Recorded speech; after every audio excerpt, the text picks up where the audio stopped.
I'd like to let you know that Aussie MedEd is sponsored by Better Medical. Thinking about your next move as a GP?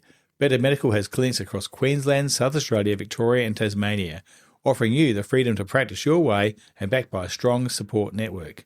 With dedicated teams across IT, marketing, HR and finance, the team at Better Medical feels this allows the GP to focus on delivering great patient care while retaining full clinical and billing autonomy. Visit bettermedical.com.au today to learn more. Every doctor writes notes, but at some point in your career, someone is going to ask you for a report. It might be an insurer, a lawyer, an employer, or a court. And suddenly the rules change. You're not just documenting care, you're providing evidence. What's the difference between a treating doctor's report, an independent medical examination, and a permanent impairment assessment? Who's actually qualified to write each one? And what happens when your report ends up in front of a tribunal or you're called to the witness box? Today on Aussie MedEd, we're demystifying the medical report. What is it, who writes it, and how is it used in Australian courts and tribunals? G'day and welcome to Aussie MedEd, the Aussie-style medical podcast. Our pragmatic and relaxed medical podcast designed for medical students and general practitioners, where we explore relevant and practical medical topics with expert specialists. Hosted by myself, Gavin Nyman, an orthopaedic surgeon, this podcast provides insightful discussions to enhance your clinical knowledge without unnecessary jargon. I'd like to start the podcast by acknowledging the Kaurna people as the traditional custodians of the land on which this podcast is produced. I'd like to pay my respects to elders past, present and emerging, and recognising their ongoing connection to land, waters and culture. I'd like to remind you that all the information presented today is just one opinion, and there are numerous ways of treating all medical conditions. It's just general advice and may vary depending upon the region in which you are practicing or being treated. The information may not be appropriate for your situation or health condition, and you should always seek advice from your health professionals in the area in which you live. Today on Aussie MedEd, I'm delighted to welcome back Dr. Mary Oberle. Mary is a specialist occupational and environmental physician, a fellow of the Australasian Faculty of Occupational and Environmental Medicine of the Royal Australasian College of Physicians, with a background in general practice as well, holding fellowships of the Royal New Zealand College of General Practitioners and a diploma in occupational medicine with distinction. Medical reports sit right at the heart of her day-to-day work. She prepares treating doctor reports, independent medical examinations, and permanent impairment assessments across the workers' compensation and personal injury systems, working with injured workers, employers, insurers and lawyers. And she understands what happens to these reports once they leave the doctor's desk and into the courts and tribunals. Mary, welcome back to Aussie MedEd. It's great to have you on board again. Thanks, Gavin. Perhaps you can start off by telling me what actually is a medical report and how does it differ from clinical notes we write in everyday practice? Oh, that's a really great place to start, Gavin. People often think they're the same thing, but they're definitely not. Clinical notes, we write those to support patient care, don't we? So it's a contemporary record about what's happening during the consultation, what the patient told you, what you found on examination, your diagnosis, your management plan. And I guess it's written mostly for other treating clinicians to see what's going on. But a medical report is something quite different.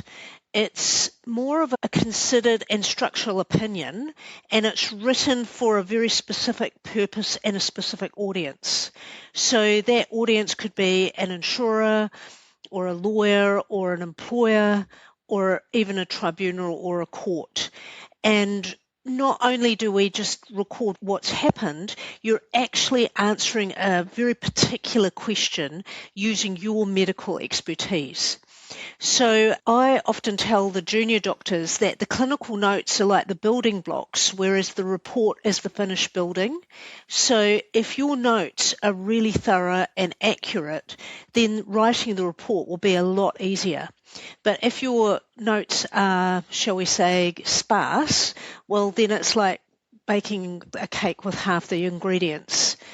And we've all seen those notes that say back pain, ongoing. And maybe that's enough for that consultation, but it doesn't tell a court very much 5 years later. And I guess another important difference is that a medical report usually requires analysis. You're weighing up that history, the exam, the investigations, all the available information before reaching your independent medical opinion. So it's more than just repeating what the patient said. Right. Well, who actually ends up requesting these medical reports? Is it insurers, lawyers? Who actually asks for them? Well, Gavin, the short answer is all of them. Medical reports are requested whenever someone needs an independent medical opinion to make a decision.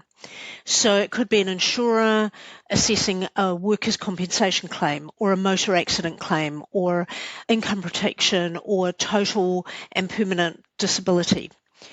Or it could be a solicitor acting for either side of the litigation, or it might be an employer just wanting some advice about fitness for work or workplace adjustments.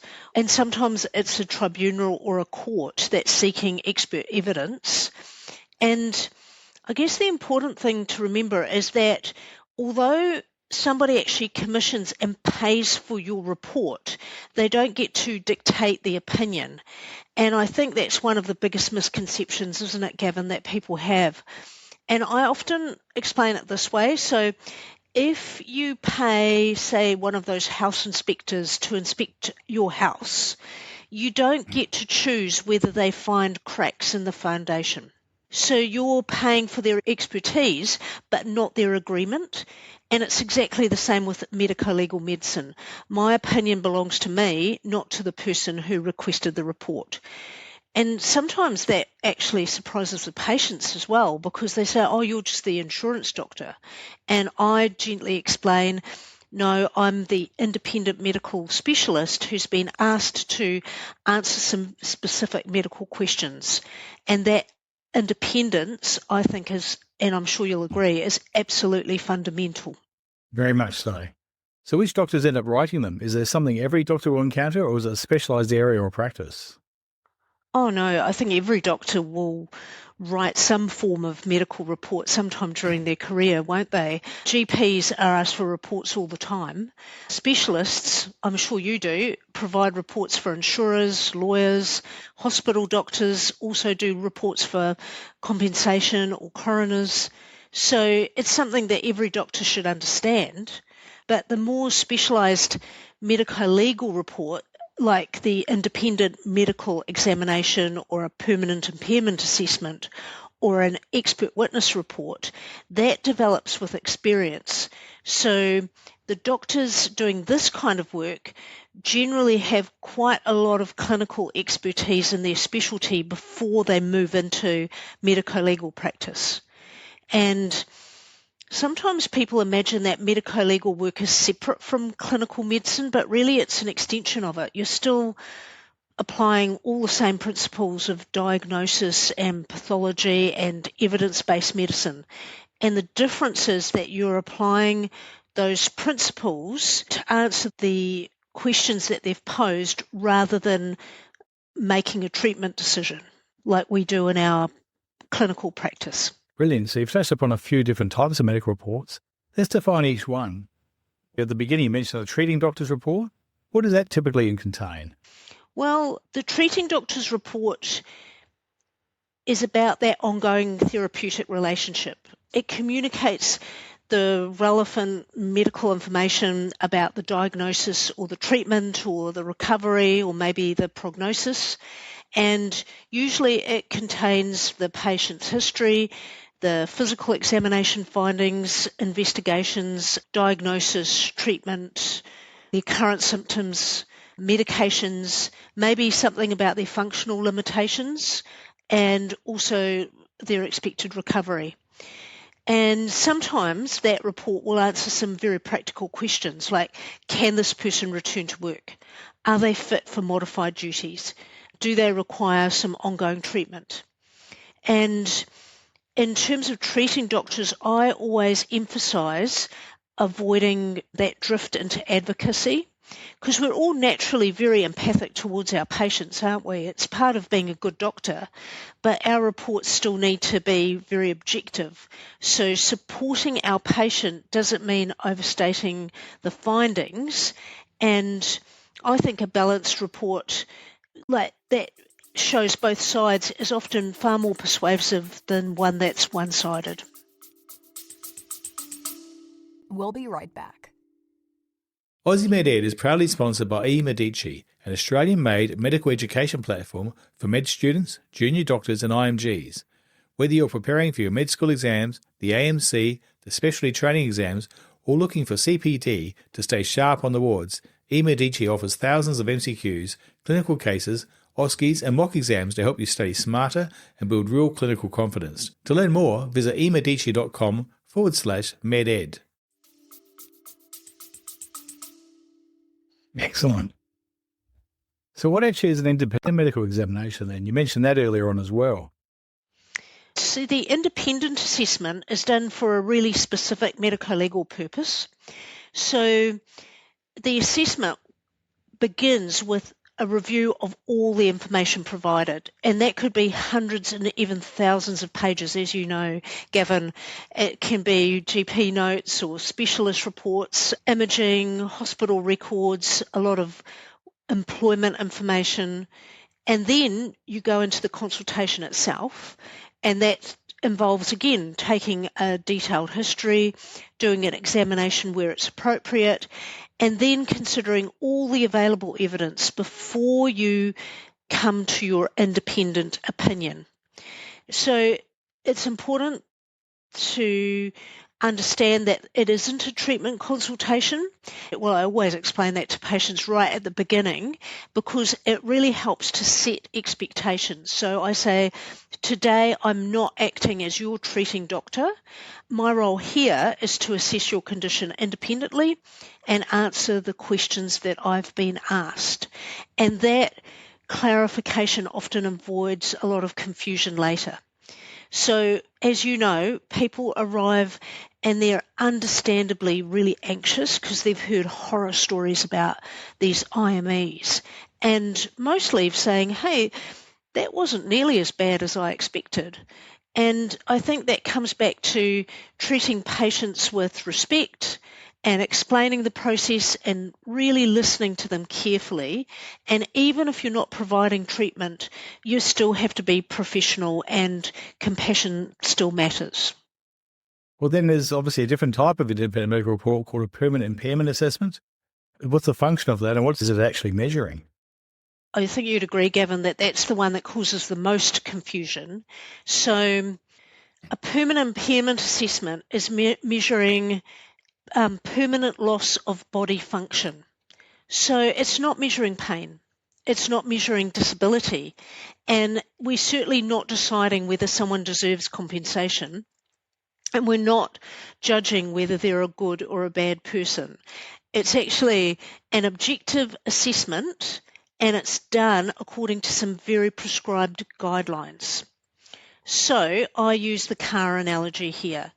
If you've had a significant car accident, the mechanic assesses the permanent damage to the vehicle, but they're not deciding whether you were a careful driver or whether you need a new car. They're simply measuring the damage. And that's what we're doing, but medically. And patients often find that explanation quite reassuring because they realise that we're measuring something very specific rather than judging them. Brilliant, a great analogy. But what are the key differences between the threes in purpose and who commissions them and the doctor's role? Well, I think you've already said it, Gavin. The big difference is the purpose. The treating doctor focuses on helping the patient recover. The IME doctor wants to provide that independent opinion, and the permanent impairment assessor is objectively measuring the permanent impairment according to the applicable guidelines. And so they're very different roles. And also the person requesting the report also differs. So treating reports, they're usually asked for by insurers or employers or lawyers because they need information from the treating clinician.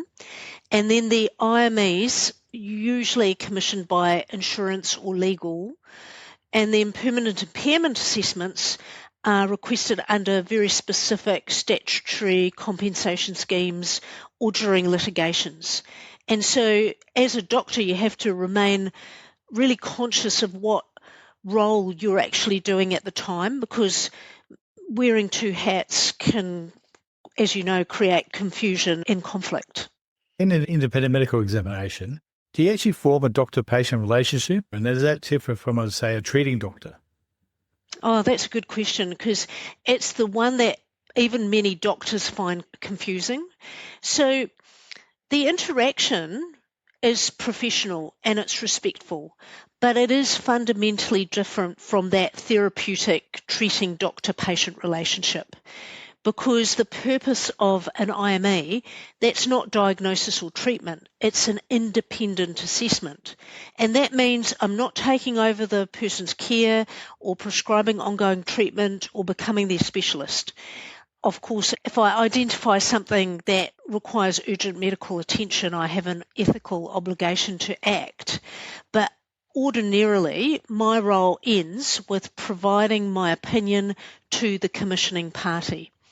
And I always explain this clearly before we begin. And I think patients really appreciate knowing exactly why they're there and what my role is, because that transparency builds trust, even in situations where people are understandably a bit nervous about the whole thing. Well, perhaps you can give us a few examples or typical scenarios when each type of report's used, say a workers' compensation claim or other ones.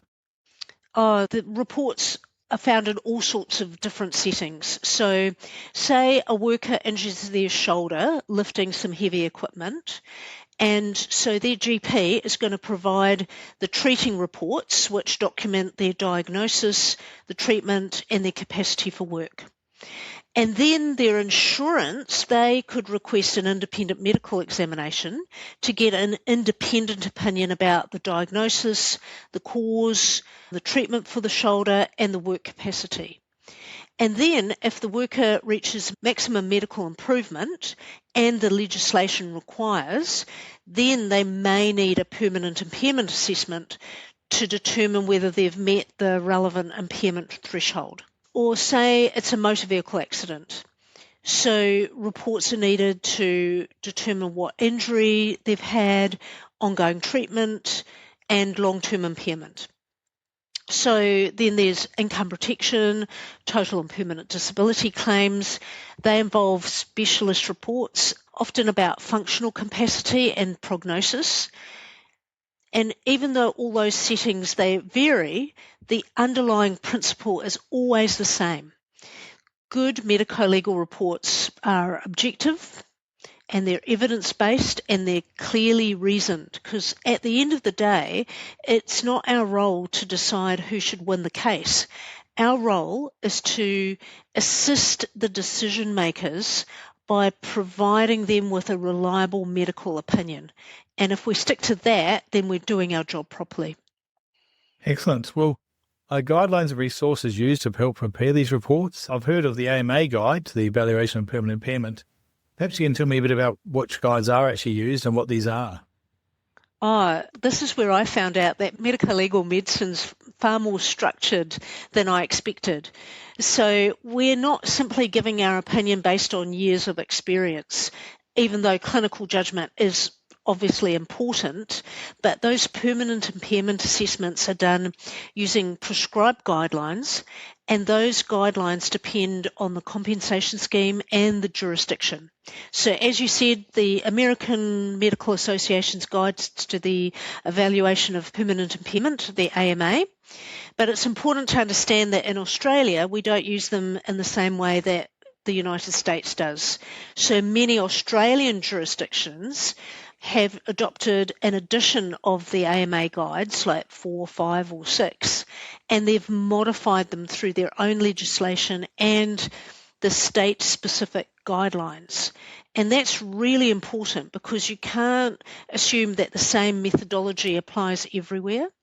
So as medico-legal practitioners, we also rely on the clinical records, the diagnostic imaging, the pathology, all the specialist reports, as well as peer-reviewed literature where that's appropriate, and the relevant legislation and the scheme rules. So I often tell my trainees that doing these permanent impairment assessments is a bit like following a recipe. So you can be a really excellent chef, Gavin, but if you decide to ignore the recipe and throw in your own ingredients, well, don't be surprised if the cake doesn't rise.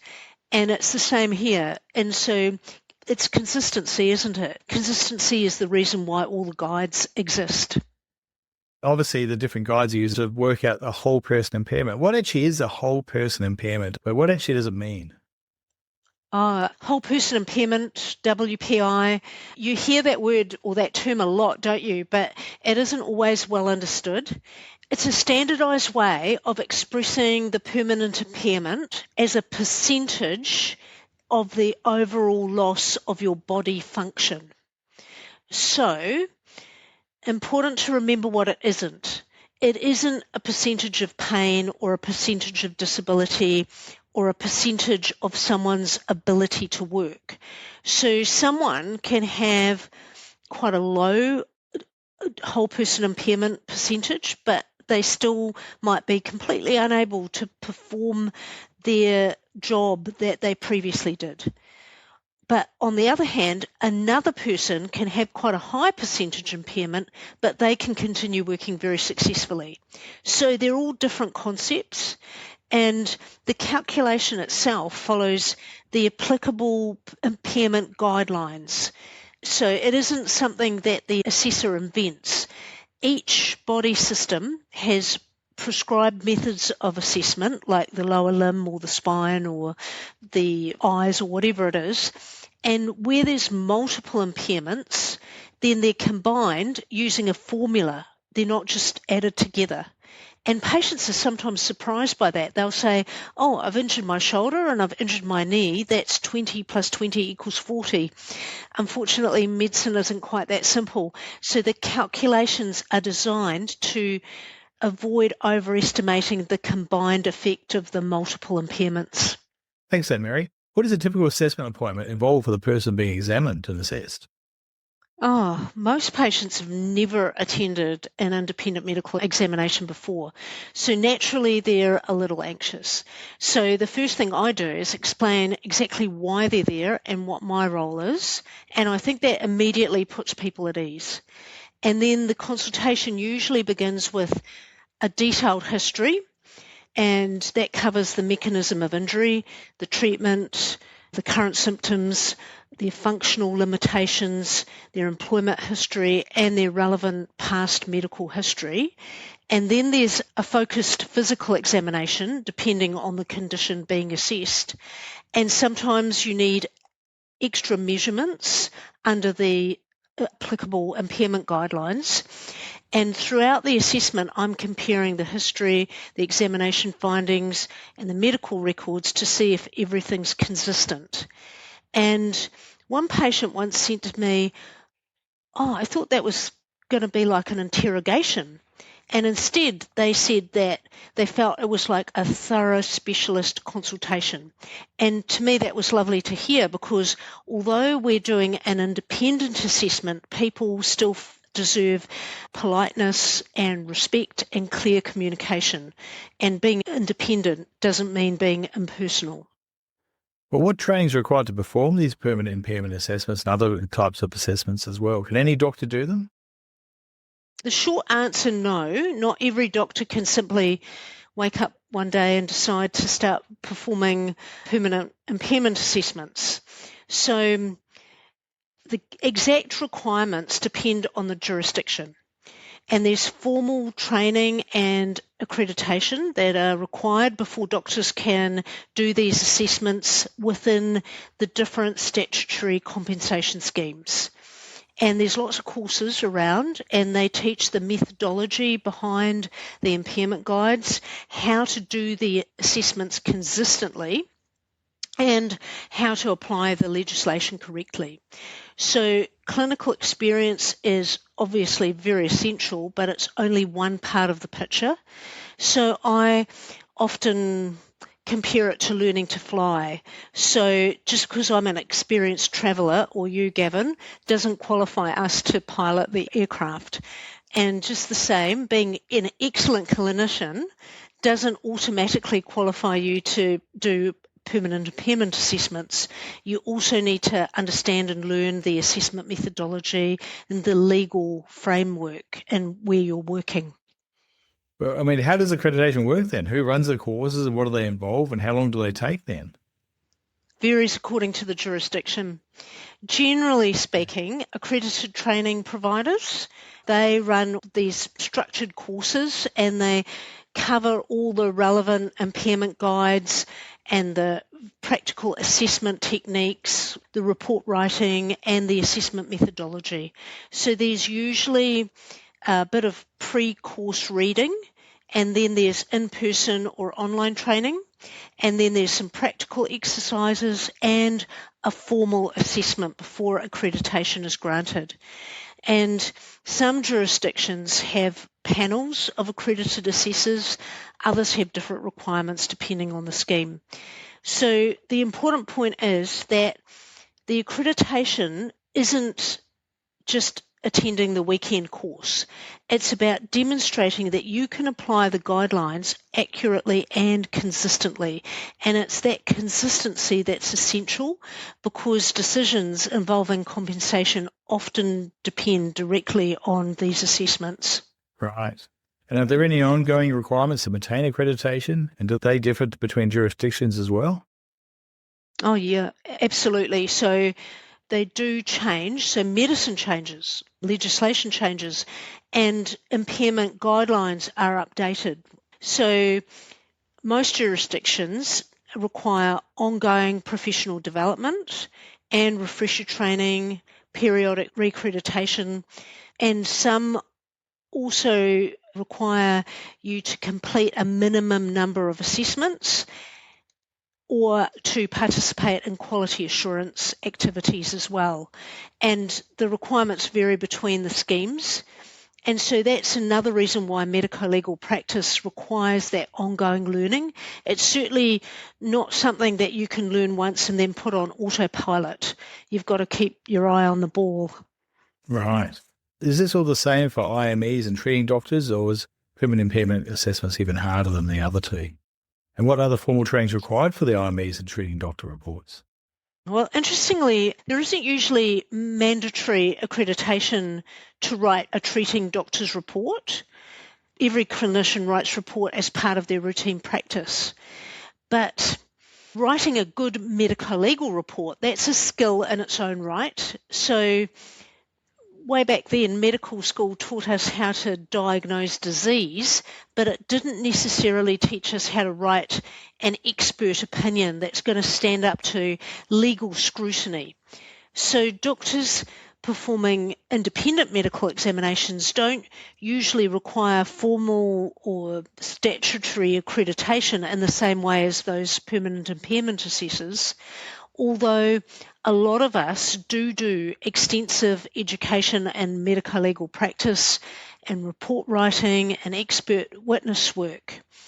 And I'd strongly encourage any doctor interested in this area to seek out some good mentoring before jumping in, and reading good reports written by your experienced colleagues is one of the best ways to learn.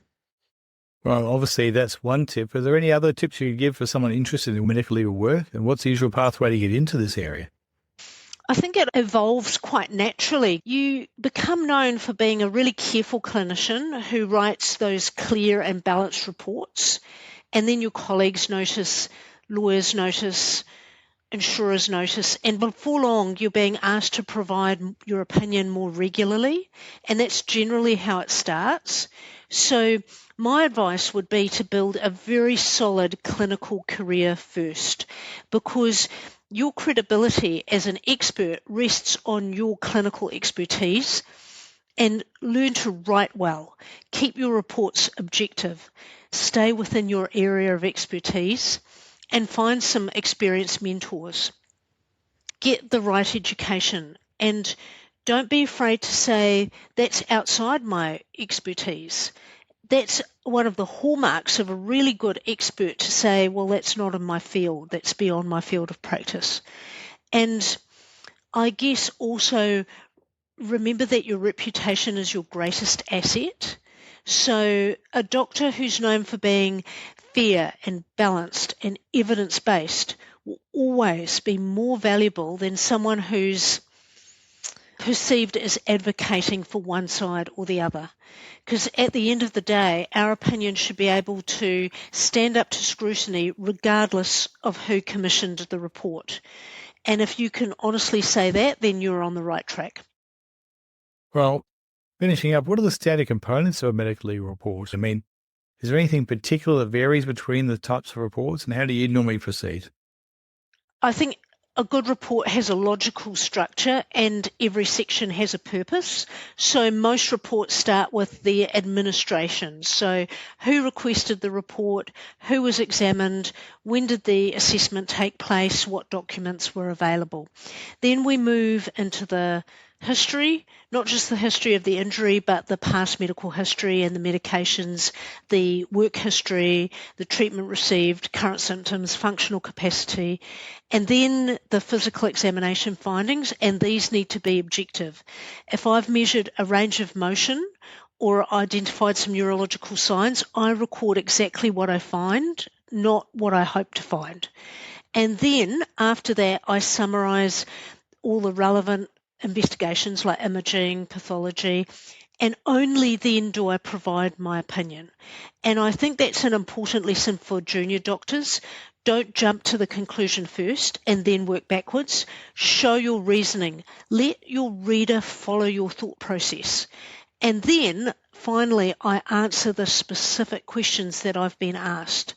And that might sound obvious, but I'm sure you won't be surprised, Gavin, at how many reports never actually answer the questions in the referral letter. So I always tell my trainees, if they've asked 6 questions, then make sure that you've answered all 6. It's kind of a bit like sitting an exam. You don't get marks for answering a completely different question, even if your answer's brilliant. Well, are there any formalities that apply? I mean, are there any statements you have to make during the report or other comments you got to put in? Depending on the jurisdiction and the court. So usually you set out your qualifications, your experience, your expertise, so that the reader understands why you're qualified to provide an opinion. And then you'll have a declaration confirming that you've read and complied with the relevant expert witness code of conduct, and that your opinions are independent, based on your own expertise and not generated by AI. And you're also expected to identify your assumptions that you've made, limitations in the information, and whether there are any questions that fall outside your expertise. And good experts aren't afraid to say, I don't know. In fact, it's one of the strongest things that an expert can say, because no one actually expects us to know everything. What they do expect is honesty about the limits of our knowledge. Well, where do these reports end up then? What's the range of courts and tribunals in Australia that deal with medical legal matters, and how else are they used? Oh, I've been surprised at just how many places medicolegal reports are used. Many reports never see the inside of a courtroom. They're used by insurers to make decisions about treatment or liability or compensation. Other reports can be relied on by the worker compensation authorities or motor accident schemes or administrative tribunals. Some go to formal litigation in state courts, occasionally federal jurisdictions, depending on the nature of the matter. And the reports can also be considered during settlement negotiations, long before anyone reaches a courtroom. And in fact, a well-written, balanced report can sometimes help resolve a dispute without the need for a trial. And that's a good outcome for everyone, Gavin. Our reports aren't there to inflame conflict. They're there to clarify medical issues. And there's different forums that might be used as well. I believe there's things like state workers' compensation tribunals, such as in South Australia, the South Australian Employment Tribunal, or district and supreme courts, federal courts, administrative tribunals. Must get very confusing trying to work your head around all of that. We'll be right back. I'd like to let you know that Aussie MedEd is sponsored by Heidi Health, who provide Heidi AI transcription platform. The team at Heidi have told me that Heidi is the AI scribe built in Australia and trusted in nearly 2 million consults every week. The Heidi team have told me that students and trainees get free access to Heidi Pro, which they believe will aid quicker, smarter notes, allowing more time for patients, learning and rest. To learn more about the Pro account, visit heidihealth.com/pod.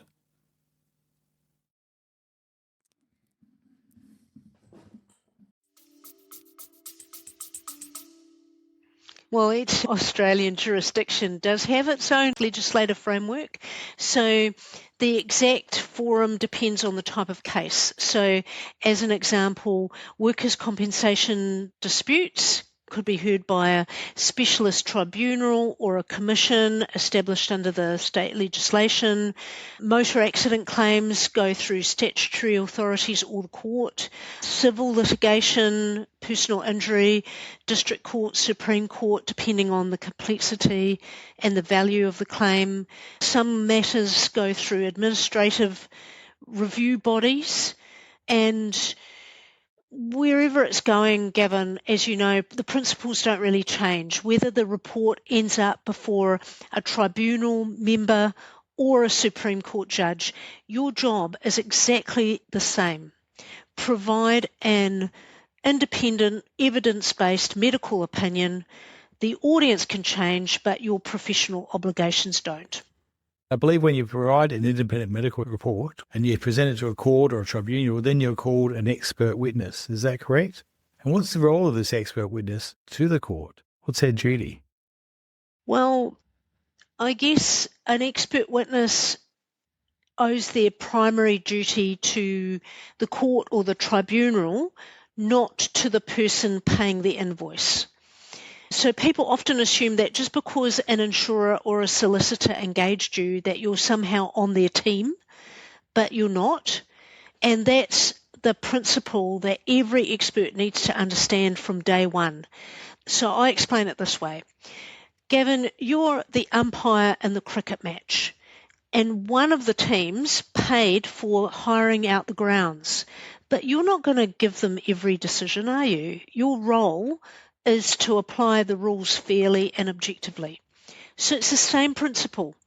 If my opinion happens to support the party that instructed me or paid me, that's because the medical evidence supports that conclusion. And if it doesn't, then it doesn't. So changing your opinion to please the person paying you isn't just unethical, it would completely undermine the purpose of expert evidence.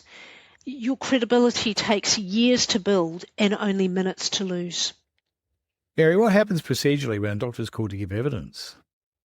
Well, fortunately, most times we aren't required to attend court, but if you are called, it's usually because the court wants to clarify some aspect of your opinion. So usually you'll be asked questions by the party who called you, and that's called examination in chief. And then after that comes the cross-examination, and that's when the opposing barrister tests your opinion. So people often imagine that that's going to be really dramatic because we've watched lots of TV shows, but the reality is it's very measured. So yeah, the barristers ask challenging questions, that's their job, but they're not testing your confidence, they're testing the strength of your reasoning. So one of my mentors gave me some advice many years ago that I've never forgotten. So they said, if you know the medicine and you've written an honest report, just tell the truth. And actually that's really good advice. And if you don't know the answer, just say so. And if you've made an error, then just acknowledge it. And trying to bluff your way through cross-examination is like trying to wrestle a crocodile. It usually doesn't end well. Right. What are your key take-home messages for junior doctors or GPs asked to write their first report? Firstly, remember that your report is going to be read by people with no medical background. So lose the unnecessary jargon, explain your reasoning really clearly, and be objective. So your job isn't to advocate for one side, it's to provide an honest medical opinion based on the available evidence. And stay within your expertise. If something falls outside your knowledge, then say so. And take your time, because a rushed report, in my experience, often creates more work later. And never forget that your clinical notes matter. So today's consultation notes could become tomorrow's crucial evidence. And of course, we know that paperwork isn't everyone's favourite part of medicine, and no one went through medical school dreaming about writing reports, but good documentation, Gavin, as you know, protects our patients and supports good clinical care, and if it's needed years later, it helps us to provide reliable expert opinions. It's that old saying, cento misuro uno taglio, measure twice, cut once. A little extra care today can save a great deal of trouble tomorrow. Well, where can listeners go for more information about this? If they want to learn about training to become an expert to provide independent reports or permanent impairment assessments, or just want to find out things in more detail, have you got any resources you'd recommend? Start in your own specialist college and also the relevant compensation authority in your state or your territory. Read their AMA guides and also the state-specific impairment guidelines. If you're interested in the permanent impairment assessments, there's really excellent courses on medicolegal report writing, expert witness skills, and independent medical examinations, and they're through professional organisations, accredited providers. But perhaps in my mind, the most valuable resource is finding a really good mentor. So read those high quality reports, discuss the difficult cases, learn from your experienced colleagues. That's invaluable because medicine's always been like an apprenticeship, and medicolegal practice is no different. Brilliant. Well, thank you very much again, Mary. It's been great to hear all about this. I really think you've summarised it beautifully, and I appreciate your time. I know you've had a busy day. Is there anything else you'd like to add as we say goodbye to the audience? I think I'd just like to say being an expert isn't about being the smartest person in the room. It's about being the most trustworthy. And if you're known for being fair and balanced and respectful and evidence-based, then people will seek out your opinion because they trust your judgment. So your reputation is worth protecting. But before I send off every report, I always ask myself this one question. So the question is, if a judge and another specialist or the patient, and they all read my report together tomorrow, would I still be comfortable with every word that I've written? And if the answer is yes, then I'm probably on the right track. Well, thanks again. It's great to hear about this really important and also very common topic. So we really appreciate it. Thank you very much, Mary. Thank you. It was great. Thanks again for listening to the podcast, and please subscribe to the podcast for the next episode. Until then, please stay safe. I'd like to let you know that Aussie MedEd is sponsored by Avant, medicolegal indemnity insurance. They tell me they offer holistic support to help the doctor practice safely and believe they have extensive cover that's continually evolving to meet your needs in the ever-changing regulatory environment. They have a specialist medical indemnity team located here in Australia and have access to medico-legal experts 24/7 in emergencies.